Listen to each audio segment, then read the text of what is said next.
따라합시다. 하나님, 오늘 말씀 듣다 은혜 받게 하시고 믿음 생기게 하옵소서. 아멘. 옆 사람 축복해 주세요. 하나님의 말씀으로 강건해 주십시오. 아멘. 일부 예배 때 그 안경을 안 쓰고 설교를 했어요. 제가 시력이 멀쩡해져서 기적처럼 시신경이 살아나가지고 안경을 쓰든 안 쓰든 상관없는 도수 없는 안경 쓰고 있다 보니까 안경을 안 쓰고도 안 쓴 줄 모르고 와서 설교를 하는데 화면에 보이잖아요.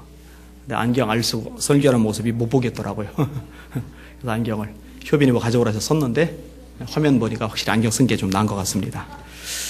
하여튼 이게 설 때마다 참 감사한 게 하나님의 역사, 하나님의 능력이 참 신비하구나, 그런 생각을 제 자신 보면서도 많이 경험하게 됩니다. 그 하나님의 능력 역사를 여러분도 많이 경험하실 수 있기를 주님의 이름으로 축원합니다. 오늘 본문은 비유입니다. 예수님 비유를 참 많이 말씀하셨죠. 한번 따라합시다. 불의한 청지기 비유. 이 말씀 통해서 은혜 많이 받으시길 바랍니다. 1절과 2절 말씀을 먼저 같이 읽겠습니다. 시작. 또한 제자들에게 이르시되 어떤 부자에게 청지기가 있는데 그가 주인의 소유를 낭비한다는 말이 그 주인에게 들린지라. 주인이 그를 불러 이르되 내가 네게 대하여 들은 이 말이 어찌 됨이냐. 내가 보던 일을 세마라. 청지기 직무를 계속하지 못하리라 하니. 청지기는요, 주인 밑에 있습니다만 종하고는 다릅니다. 종은 노예죠. 노예라는 것은 시키는 것만 해야 됩니다. 그래서 돈도 쓰라고 정해 준 거 한도 내에서 여기, 저기, 거기 얼마씩 써라. 그러면은 그렇게 명령한 대로 지시한 대로만 해야 됩니다. 근데 청지기는요, 개념이 달라요. 자율성이 있습니다. 본인이 결정을 할 수가 있어요. 그러니까 내가 볼 때 여기에 얼마를 투자하면 좋겠다, 저기에 얼마를 투자하면 좋겠다, 이게 판단을 해가지고 투자하고 활용할 수 있는 권한이 청지기에게 있어요. 그런데 이 청지기가 마음대로 쓸 수 있고 활용할 수 있다고 해서 그 모든 것들이 청지기 것은 아닙니다. 그 모든 것의 주인은 따로 있는데 다만 주인이 맡겨줬기 때문에, 권한을 주었기 때문에 그것을 임의대로 사용할 수가 있는 거죠. 대신에 연말이 되면, 또 주인이 정한 어느 시점이 되면은 주인과 결사를 해야만 합니다. 이게 청지기입니다. 근데 어느 날 이 주인의 귀에 청지기가 돈을 낭비한다는 소식이 들어가요. 한두 번 한 건 아니겠죠. 반복이 됐던 것 같아요. 그리고 이것이 결국 소문에 소문, 꼬리를 물더니 주인의 귀에까지 들어간 거죠. 주인이 판단을 한 거예요. 이 녀석 계속 데리고 있으면 안 되겠다. 내보내야 되겠다. 그래서 청지기에 보고 말을 합니다. 너 보던 일을 세마라. 여러분, 예수 믿는 우리들을 가리켜서 청지기다 이렇게 이야기를 합니다. 왜 그런 말을 쓸까요? 여러분들이 가지고 있는 물질을 쓸 때 하나님께서 너 10%는 여기다 쓰고 10%는 저기다 쓰고 10%는 여기다 쓰고 또 20%는 저기다 쓰고 이렇게 다 정해진 상태에서 그렇게 쓰라고 말씀하지는 않아요. 11조는 하나님의 것이기 때문에 하나님께 돌려드리죠. 그 외의 것들은 여러분들이 마음에 감동되는 대로 써요. 어떨 땐 먹을 데 더 쓸 수 있고, 어떨 땐 자녀에게 더 쓸 수 있고, 어떨 땐 미래를 준비하는데, 노후를 준비하는데 더 쓸 수 있고, 어떤 것은 또 새로운 사업을 계획하는데 더 쓸 수도 있어요. 임의대로 쓸 수가 있는 거죠. 그런데요, 기본적으로 우리가 가진 모든 물질은 내 것이 아니다. 이것은 모두 다 하나님의 것이다. 이런 의식을 가지고 있어야 되죠. 이걸 청지기직이라고 하는 겁니다. 여러분, 여러분의 것은 아무것도 없습니다. 다 하나님의 것이에요. 이걸 놓쳐서는 안 됩니다.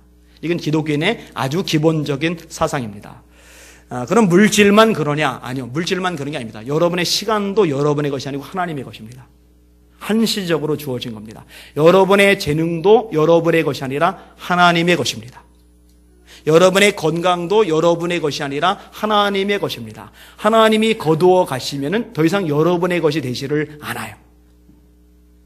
그러니까 나의 물질, 나의 시간, 나의 재능, 나의 모든 건강, 심지어 우리 자녀들까지도 내 것이 아니고 하나님의 것이다. 이것이 청지기직의 기본적인 개념입니다. 요즘 저 위쪽에 우리 애기들이 되게 많아졌어요. 자녀들, 내 자식. 그죠? 내 자식. 그런데 하나님의 자녀입니다. 이것을 놓치지 않는 지혜로운 여러분들이 되셔야 할 겁니다. 자, 본문으로 다시 돌아와서요. 이 본문에 등장하는 청지기는 부자에게 속한 청지기입니다. 그러니까 쓸 수 있는 돈이 많아요. 활용할 수 있는 액수가 커요. 이런 청지기한테는요, 아부하는 사람이 많습니다. 그래야 투자가 되니까, 그래야 빌려 쓸 수가 있으니까. 이런 청지기한테는요, 잘 보이려고 허리를 숙이는 사람들이 많을 수밖에 없어요. 근데 문제가 뭐냐? 이 청지기도 이제 그만두게 된 겁니다. 네 보던 일을 세마라 라고 청지기에게 주인이 이야기를 한 겁니다. 그런데요, 이게요, 한시적인 기회가 있어요. 모든 장부, 빚을 준 모든 사람의 명단, 이것은 청지기에게 있거든요.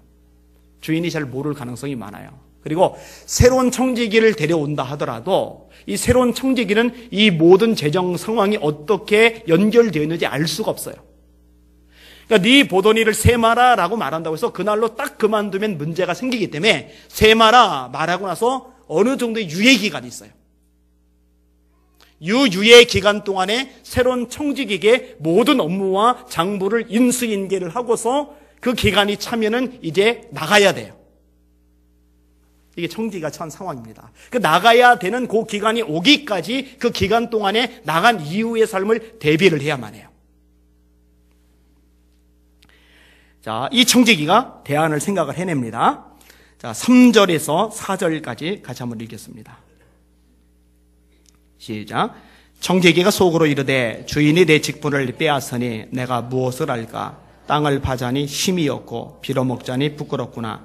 내가 할 일을 알았도다. 이렇게 하면 직분을 빼앗긴 후에 사람들이 나를 자기 집으로 영접하리라 하고, 고민이 생겼어요. 직분을 빼앗겼는데 할 수 있는 일이 없는 거예요. 두 가지가 언급이래요. 하나는 땅을 파는 것, 하나는 빌어먹는 것. 근데 땅을 팔려고 하다 보니까 이거 노동이에요. 막노동. 청지기는요, 아까도 말했듯이 단순한 노예가 아닙니다. 권한이 상당히 있어요. 그래서 자기가 막일을 하질 않아요. 종들을 오히려 부리죠. 돈 재정을 운용을 하죠. 그러니까 편안하게 지낸단 말이에요. 편안하게 지내던 사람이 막노동을 하는 거 그거 못합니다. 절대 쉽지 않아요. 한때 이제 귀농 열풍이 불었어요. 시골로 내려가자. 근데 내려간 사람들 중에 접고서 다시 올라온 사람들이 있어요. 근데 접고서 올라온 이유 중에 하나가 뭐냐면은 농사가 겉보기는 낭만적이고 멋있어 보고 그럴듯해 보이는데 막상 직접 땅을 일구다 보면 이게 보통 고되고 힘들 게 아니에요. 익숙해지기까지 진짜 고생스럽거든요. 여러분, 펜대 굴리던 공무원이, 사무실 직원이 노가다를 한 며칠 해보세요. 몸살 납니다. 그러니까 땅을 파자니 힘이 없어요. 그렇다고 빌어먹으려고 하다 보니까 이거는 창피한 거예요. 그래도 그동안 떵떵거렸는데, 나한테 굽신거린 사람 많았는데, 큰 소리 치며 살았는데 좀 도와달라 이렇게 얘기하려니 이 망신살이 뻗치는 거예요. 아우, 나는 그렇게 도저히 못하겠다. 그럼 어떻게 할까? 이제 고민 생각하는 거예요. 내가 아직은 권한이 있는데 이 권한이 있는 기간 동안에 도대체 뭘 해야 이 권한이 끝난 그 다음 시기를 멀쩡하게 보낼 수 있을까? 그리고 드디어 방법을 찾아냈어요. 그 방법이 뭐냐? 그게 5절부터 7절까지의 내용입니다. 같이 읽을게요. 시작. 주인에게 빚진 자를 일일이 불러다가 먼저 온 자에게 이르되 내가 내 주인에게 얼마나 빚졌느냐 말하되 기름 100말이니이다. 이르되 여기 네 증서를 가지고 빨리 앉아 50이라 쓰라고. 또 다른 이에게 이르되 너는 얼마나 빚졌느냐 이르되 밀 100석이니이다. 이르되 여기 네 증서를 가지고 80이라 쓰라 하였느니라. 아멘. 자, 주인에게 빚진 자들이 많아요. 그 서류를 청지기가 가지고 있어요. 한 사람씩 다 불러드리는 거예요. 대표적으로 두 사람만 언급이 되고 있어요. 첫 번째 사람 보고 당신 우리 주인에게 얼마 빚졌어? 서류는 가지고 있지만 물어보는 거예요. 예, 기름 100마리입니다. 여러분, 이게 감이 잘 안 오죠? 기름 100마리면 얼마나 될까? 2300리터입니다. 2300리터. 여러분, 1리터가 얼마예요? 페트병 1.5리터짜리 콜라 큰 페트병 그게 1.5리터죠. 2300리터면은요 어마어마한 겁니다. 목욕탕 물을 몇 번 채우고도 남을 만큼 무지막지한 양입니다. 그러니까 빚을 꽤 많이 졌어요. 이 주인이 부자거든요. 이것을 그 당시에 돈으로 환산을 할 경우에 1000데나리온 정도 됩니다. 감람나무에서 감람유를 짜내죠. 그런데 감람나무 92그루 정도를 다 짜냈을 때 생기는 양이 그 정도의 양입니다. 2,300리터. 여러분, 나무 한 그루가 차지하는 땅이 얼마나 될 것 같아요? 그리고 나무와 나무를 바짝바짝 붙여서 키우지는 않죠. 나무와 나무 사이를 띄워놔요. 그래야 햇빛도 받아들일 수 있고 양분을 빨아들일 때도 서로 영향을 덜 주고 받을 수 있으니까. 욕심만 내서 따닥따닥 붙이면은요, 나무들이 오히려 엉망이 되죠. 그러니까 92그루의 나무가 있는 그런 공간이다 하면은 꽤 넓은 거예요. 약 100에이커 정도의 땅이랍니다. 1000데나리움이면 얼마일까? 이 당시에 장부들의 하도 노동 품삯인데 이 장부들이 이 노동시장에 나온다고 다 써먹지는 않아요. 건장하고 일을 잘하는 사람들 별로 데리고 가요. 예수님의 비유 중에 이야기도 있잖아요. 오후가 되어도 여전히 불러가지 않는 사람들 있어요. 그 사람들은 척 봐도 노동력의 가치가 별로 없는 사람들이죠. 그러니까 제대로 일을 하는 사람들이 하루 한 데나리온을 받아요. 얼마나 받을까? 고된 일을 하면은 5만 원? 요즘은 더 받죠. 7만 원? 더 받는 사람 10만 원? 그럼 1000데나리온이면 그러니까 굉장한 액수입니다. 이 1000데나리온이나 되는 돈을 갚아야 되는데 글쎄 청지기가 고난을 가지고서 야, 너 여기 100마리라고 돼 있는데 요거 50이라고 고쳤어. 이 서류에 잠깐 글씨 쓰는 것 때문에 500데나리온, 500일간 일해야 되는, 그래야 갚을 수 있는 엄청난 돈이 싹 탕감이 돼버렸어요. 그 다음에 두 번째, 이리 와봐. 당신 우리 주인에게 얼마나 빚졌어? 밀백석입니다. 밀백석은 27,500kg입니다. 27,500g. 어마어마하죠, 진짜 이거는. 42헥타르 정도의 땅에서 얻을 수 있는 양이랍니다. 데나리온으로 따질 경우 2,500데나리온. 너는 여기 80석이라고 써, 80석이라고. 아래 앞에 있는 사람은 50%를 탕감해 주더니 뒤에 사람은 왜 겨우 20%야. 왜 지 맘대로야. 지 맘대로 할 수 있어요. 그게 청지기입니다. 청지기는 자기 마음껏 할 수가 있어요. 그런데 20%밖에 탕감을 안 해줬다고 해서 그게 양이 적으냐? 그게 아니에요. 왜냐면 액수가 더 크니까. 아까는 1000 중에 50%니까 500데나리온 탕감 받는 거지만 2,500에 20% 탕감을 받으면 역시 500데나리온을 탕감을 받은 거예요. 어마어마한 액수죠. 단적으로 2명이 남았지만 오늘 본문에 그들 일일이 빚진 사람이 무지 많은데 그 모든 사람을 일일이 불러다가 하나씩 서류를 다 바꿔버린 거예요. 여러분, 이렇게 했으니 탕감받은 사람들 입장에서 얼마나 감지덕지하겠습니까? 막말로 500데나리온 중에 나중에 이 사람 쫓겨난 다음에 50데나리온을 이 사람에게 몫으로 떼어주더라도 자기는 90% 이득을 본 거잖아요. 이런 사람이 한둘이 아니니까 쫓겨난 다음에도 멀쩡하게 살아갈 수가 있는 거예요. 그게 이제 오늘 본문의 내용입니다. 근데 이 내용과 더불어서 다음 구절이 참 이해할 수가 없는 구절, 납득이 잘 안 가는 구절입니다. 8절을 같이 읽을게요. 시작. 주인이 이 옳지 않은 청지기가 이를 지혜 있게 하였으므로 칭찬하였으니 이 세대의 아들들이 자기 시대에 있어서는 빛의 아들들보다 더 지혜로움이니라. 여러분, 이 청지기가 옳아요? 옳지 않아요? 옳지 않죠? 그래서 이 옳지 않은 청지기가, 근데 다음번에 보면 주인이 하는 말이에요. 이를 지혜롭게 하였으니, 이를 지혜롭게 했다. 아니, 이 청지기를 자르는 이유가 주인의 제사를 낭비한다는 이유 때문인데, 지금 너 이제 이를 세마라 해놓고 나서 이 청지기가 저지른 짓은요, 이전에 청지기가 낭비한 액수하고는 비교가 되지 않을 만큼 주인에게 타격을 입힌 거예요. 근데 칭찬을 해요. 여러분, 이게 말이 됩니까?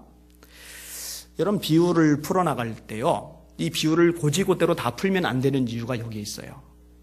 비유는요, 그 비유에서 말하고자 하는 핵심 사항이 뭐냐, 그걸 찾아내야 돼요. 성경학자 중에 아주 위대한 어거스틴 같은, 성자라고 일컬어지는 어거스틴 같은 분도 이 비유를 해석할 때 오류를 저질른 이유가 뭐냐면은 이 비유를 고지고대로 하나씩 다 해석하다 보니까.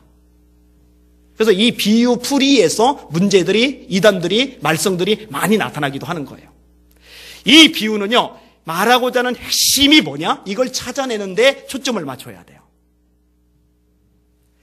이 주인이 칭찬한 것은요, 이 불의한 청지기가 불의를 저지른 것, 옳지 않게 향한 것, 그걸 칭찬한 게 아니라 자기가 고난을 행사할 수 있는 그 기간 동안에 그 다음에 있을 것을 미리 대비한 것, 이 부분에 대해서 언급을 한 거예요. 그리고 예수님은 지금 이 부분에 대해서 사람들에게 가르쳐주고 싶으신 거예요. 그 다음 내용에 그 초점이 드러나는데, 이 세대의 아들들이 자기 시대에 있어서는 빛의 아들들보다 더 지혜로움이니라. 요거 간단하게 말씀드릴게요. 이 세대의 아들들은요, 소위 세상 사람들, 지금식으로 따지면 빛의 아들들은 하나님을 아버지라 믿는, 천국의 소망을 믿는, 예수 믿는 그리스도인들. 그런데 세상 사람들이 하나님을 믿는다라고 말하는 그리스도인들보다 더 지혜롭게 산다는 거죠. 무슨 말이냐면 미래를 준비하는 지혜를 말하는 거예요. 여러분들, 사람들이 연금을 들죠, 보험을 들죠, 노후저축을 하죠. 그 지혜죠. 어떤 권사님이 최근에 그런 얘기를 하더라고요.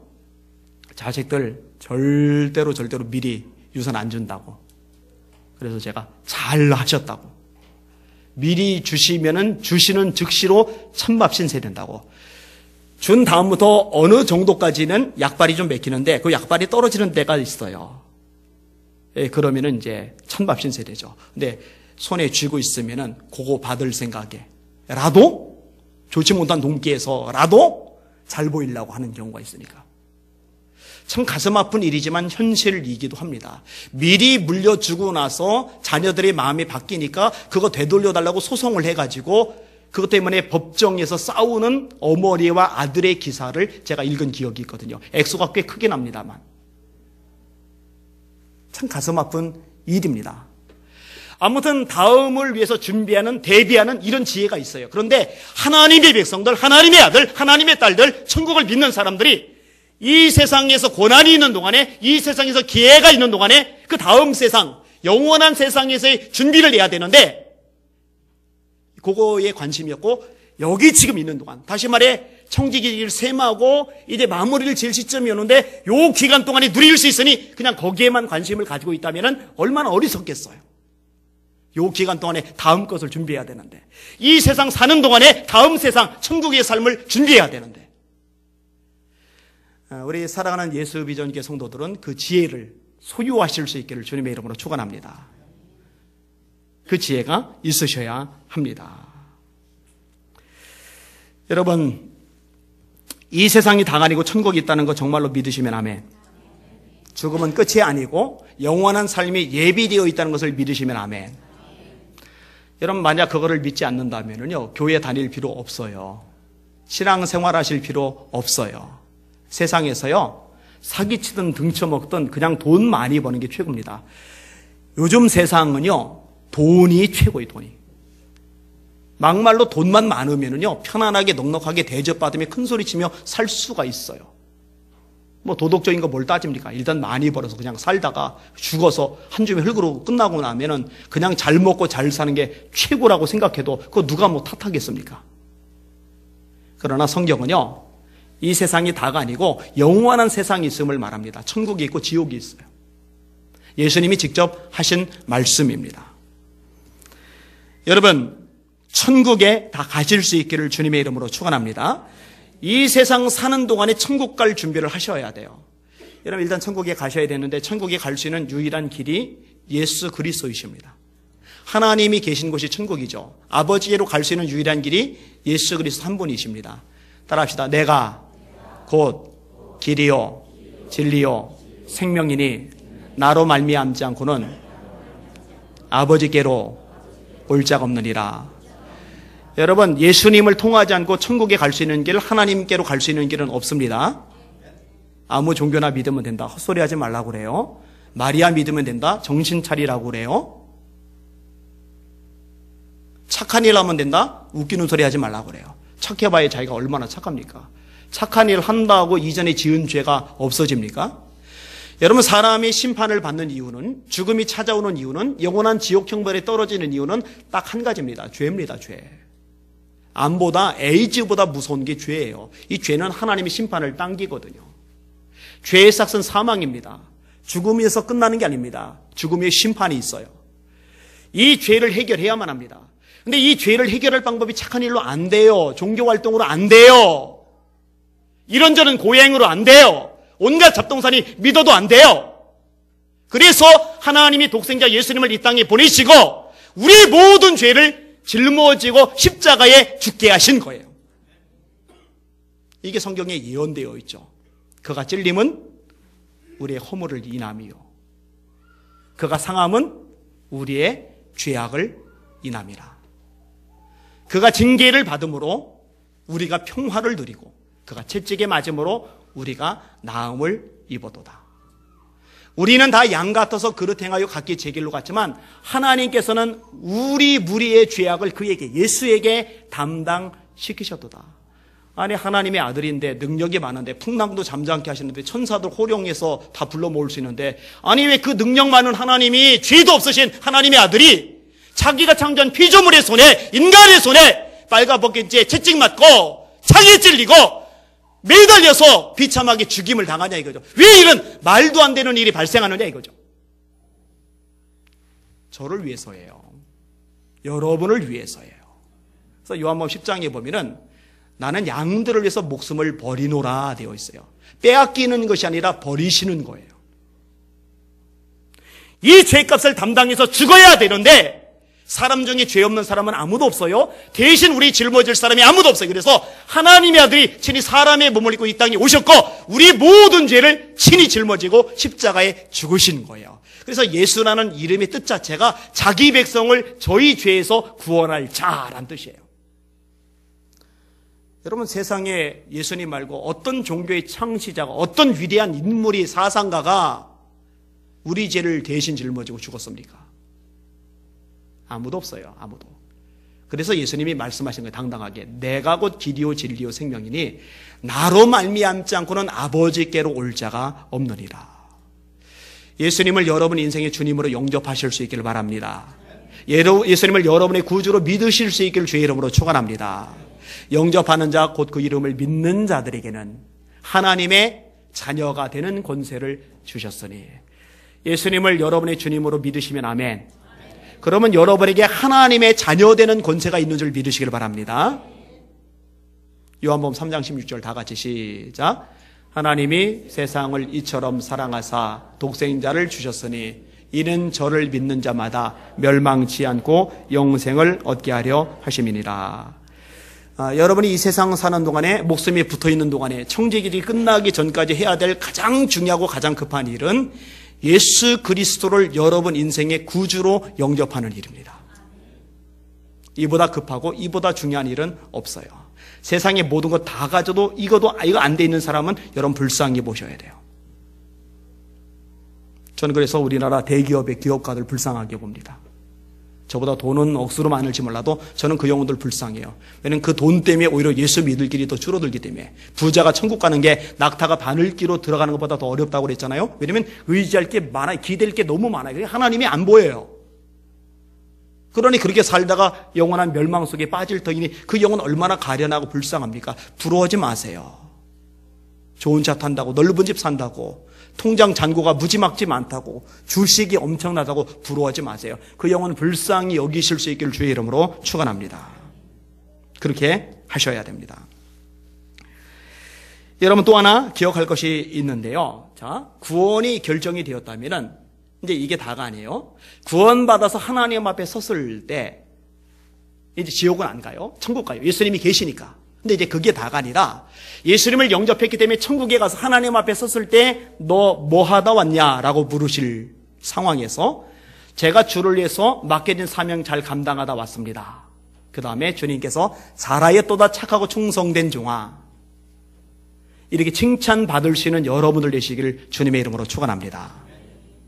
주를 위해서 일하세요.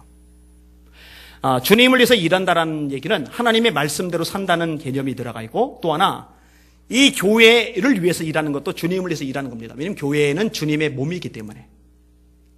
교회를 위해서 일하는 것은 주님의 몸을 위해서 일을 하는 겁니다. 여러분, 집사로서, 권사로서, 장로로서, 또 교사로서, 찬양대원으로서, 또 여러분 기관별로 돌아가면서 청소를 하잖아요. 전도를 하잖아요. 또 주방에서 음식을 마련하잖아요.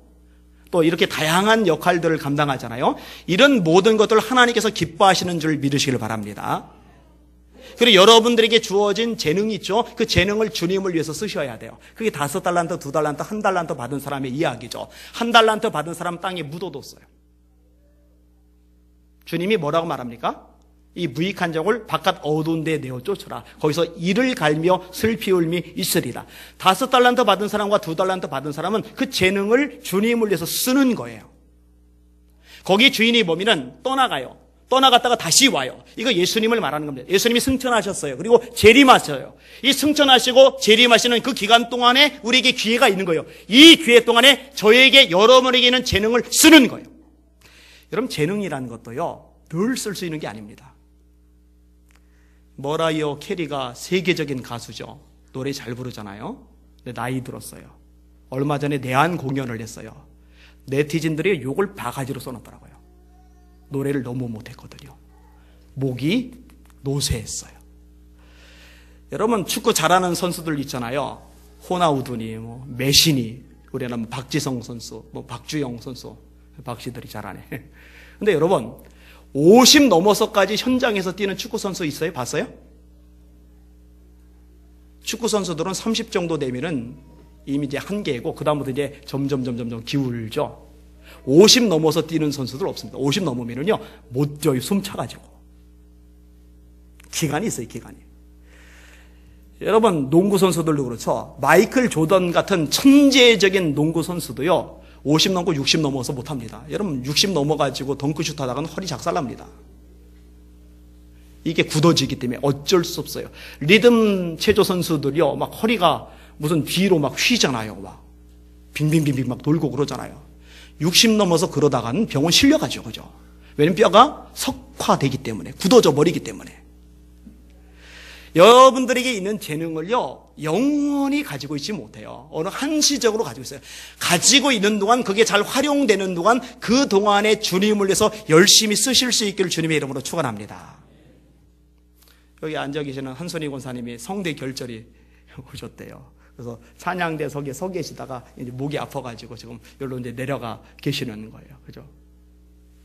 목소리 이쁘셨는데 요즘은 약간 쉰 소리가 나세요. 그죠? 이게 지금 할 수 있을 때 열심히 찬양하고 부르는 거, 이거 참 좋은 건 복입니다. 깨달으시기를 바랍니다. 주님을 위해서 열심히 일하시고 수고하시는 여러분들이 되셔야 합니다. 스코틀랜드의 종교개혁가로 유명한 존 낙서 목사님이 계십니다. 제가 너무너무 존경하는 분입니다. 이분이 설교를 얼마나 잘했냐면요, 설교를 할 때 얼마나 강력했는지 마치 400개의 나팔이 동시에 소리가 나는 것처럼 영혼을 뒤흔들었답니다. 피의 여왕이라고 일컬어지는 메리가 겁나는 게 없어요. 가차없이 다 죽여요, 다. 그래서 너무 죽여서 너무 피를 많이 흘려서 이름이 피의 여왕입니다. 근데 이 피의 여왕 메리가 무서워하는 유일한 인물이 이 존 낙서 목사님이에요. 왜냐면 그 말씀의 권세가 얼마나 강력한지 함부로 건들 수가 없는 거예요. 여왕이 권력으로도. 야, 저 사람은 하나님이 좀 맞는 것 같아. 함부로 죽였다가는 큰일 날 것 같아. 그래서 이제 못 건들어요. 근데 이 위대한 설교자 존 낙서도 나이가 늙었어요. 늙고 나니까 예전같이 못한 거예요. 이건 뭐 어쩔 수 없는 것 같아요. 그죠? 조영기 목사님의 요즘 설교를 들으면 40대 설교, 50대 설교하고 완전히 달라요. 그죠? 이건 뭐 어쩔 수 없는 것 같아요. 그런데 존 낙서 목사님이 그 연세 드신 나이에 이런 글을 썼어요. 들어보세요. 나는 하나님이 주신 땅을 일굴 것이다. 그러면 은혜로우신 하나님이 다시 불을 붙여주실 것이다. 하지만 불을 붙여주시든 붙여주시지 않든 하나님의 은혜 속에서 나는 계속 밭을 갈 것이다. 착하고 충성된 종이에요. 나이가 많지만 사역이 예전만 못하지만 하나님이 불을 붙여주시길 기다리면서 설사 불을 붙여주시는 것이 예전같이 못할지라도 자기는 마지막 호흡이 끝나는 순간까지 열심히 하나님을 위해서 밭을 갈겠다. 여러분, 이런 자세 여러분도 가지실 수 있기를 바랍니다. 나는 이제 늙었어, 뒷방 늙은이, 뒷방 어른 행세하려고 하지 마시고 할 수 있는 대로 마지막까지 최선을 다해서 일하실 수 있기를 바랍니다. 또 하나, 여러분, 여러분의 물질을 주님을 위해서 쓰실 수 있기를 바랍니다. 여러분, 이 물질 얘기를 하면, 돈 얘기를 하면은 사람들이요 민감합니다. 그래서 평상시에 은혜를 잘 받던 사람도 헌금 얘기를 하면 시험 들어요. 왜 시험 드는지 아세요? 헌금 설교가 문제이기 때문에 시험에 드는 게 아니라 그만큼 나한테 물질이 큰 비중을 차지하고 있기 때문에 시험거리가 되는 거예요. 아, 왜 또 돈 얘기야? 이렇게 얘기가 나와요. 사람들이 진짜 신은 결국 돈입니다. 뭐 때문에 웃어요? 돈 때문에. 뭐 때문에 울어요? 돈 때문에. 여러분, 뭐 때문에 직장을 선택합니까? 돈 때문에. 김용기 장로님은 자기 밑에 가난 농군학교 제자들 가르치면서 정반대로 가르쳤는데, 그렇게 가르치는데 사실 이제 별로 없죠. 근데 대다수의 사람들은 결국 연봉이 얼마냐에 따라서 옮겨 다니지, 얼마나 가치 있고, 얼마나 사람들 섬기며, 얼마나 봉사할 수 있으며, 얼마나 의미가 가득하냐, 이건 이제 둘째 문제인 거예요.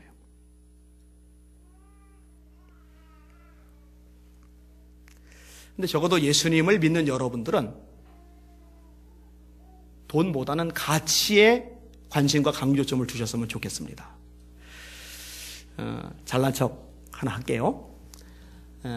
아들들에게, 그 다음에 아내에게 인정과 존경을 받으면 그 괜찮은 거잖아요. 그죠? 근데 우리 큰아들 녀석이 지금 국제학교를 다니잖아요. 둘이 다니는데, 한 명은 이제 100% 장학금, 한 명은 50% 장학금이다 보니까 그나마 이제 보낼 수가 있어요. 그래도 이제 버걸 만큼 액수가 좀 되기는 해요.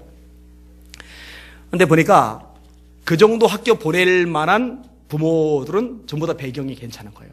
이게 이제 효빈이 통해서 그 부모들 얘기를 듣다 보니까 참 병원장이 있고 기업가가 있고 서울대 교수가 있고 막 전부 다 막 진짜 소위 세상에서 제일 잘 나가는 사람들을 부모로 둔 아이들이 많아요. 근데 우리 효빈이 녀석이 뭐라고 얘기를 하냐면은 그 사람들보다 아빠가 훨씬 낫다는 거죠. 나은 이유가 뭐냐? 그분들은 다 본인이 잘난 것 뿐이지만은 아버지는 잘난 차원이 아니라 다른 사람들에게 좋은 영향력을 미치지 않냐고. 제가 그 말 듣고요, 얼마나 기뻤는지 몰라요. 물론 아들 보는 앞에서는 막 기쁜 티를 안 냈어요. 무게를 좀 잡아야죠. 그런데요, 중학교 3학년짜리 아들이 그 얘기를 하는데 정말 저는 기쁘더라고요. 야, 감사하다. 정말 감사하다. 그 사람들에 비하면 저는 가진 게 없죠. 어디 비교가 됩니까?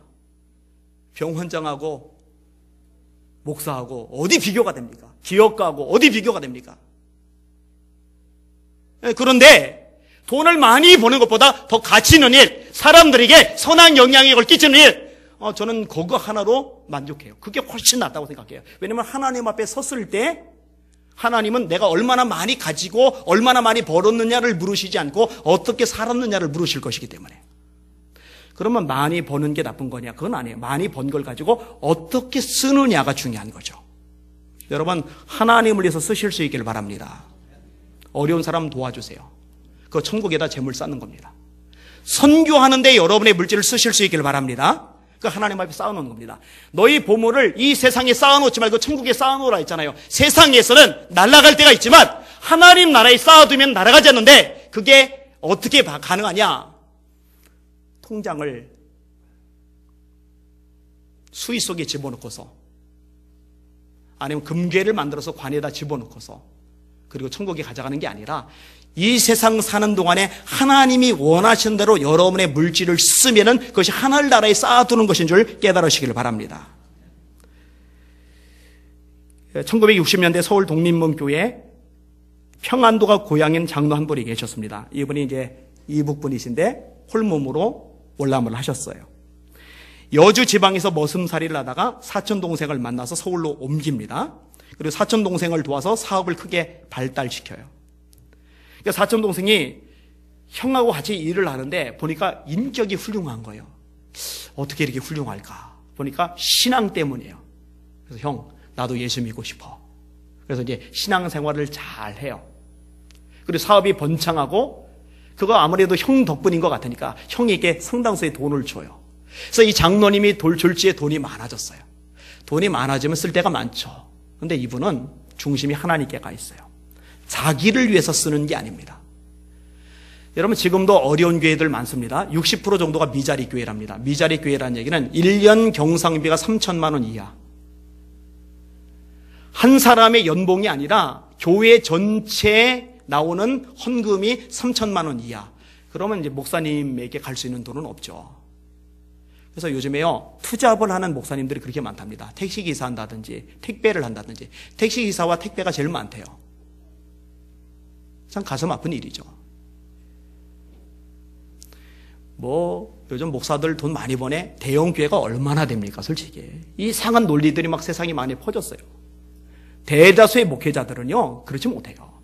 300명 이상 출석하는 교회가 전국 교회 중에 몇 프로 될 것 같아요? 10% 미만입니다. 60%가 미자유입이라니까요.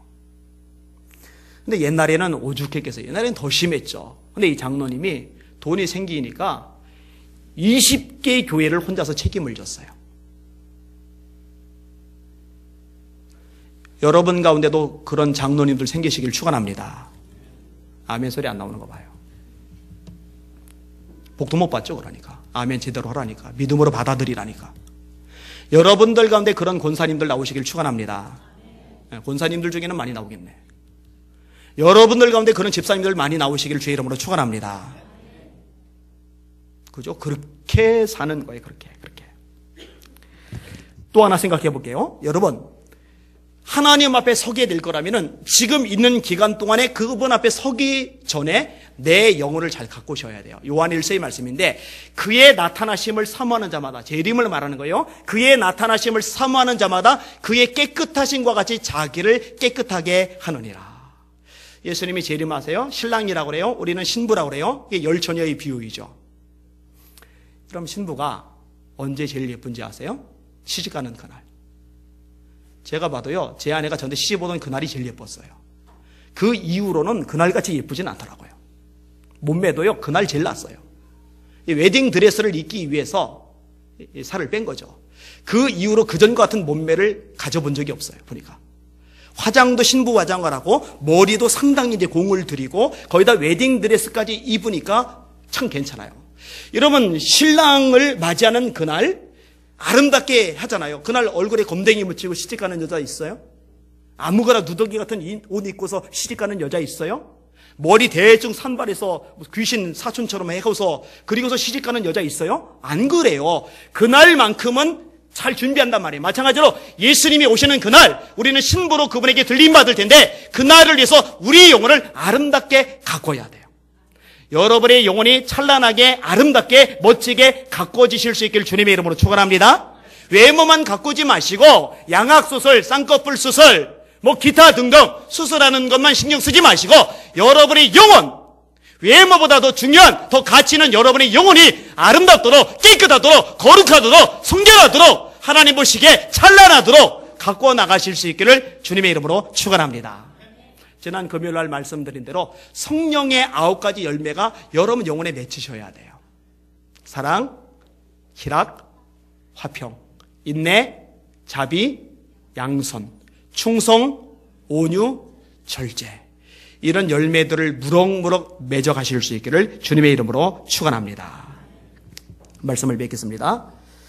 여러분, 세상 사람들이 세상 속에서 세상 일을 하는데 투자하는 시간, 물질, 노력, 에너지, 미래를 준비해서 애쓰고 수고하는 것 이상으로 하나님의 나라, 영원한 세계를 위해서 지금 기회가 있을 때, 시간이 주어져 있을 때 준비하시는 복 있는 여러분들 되시기를 주님의 이름으로 축원합니다.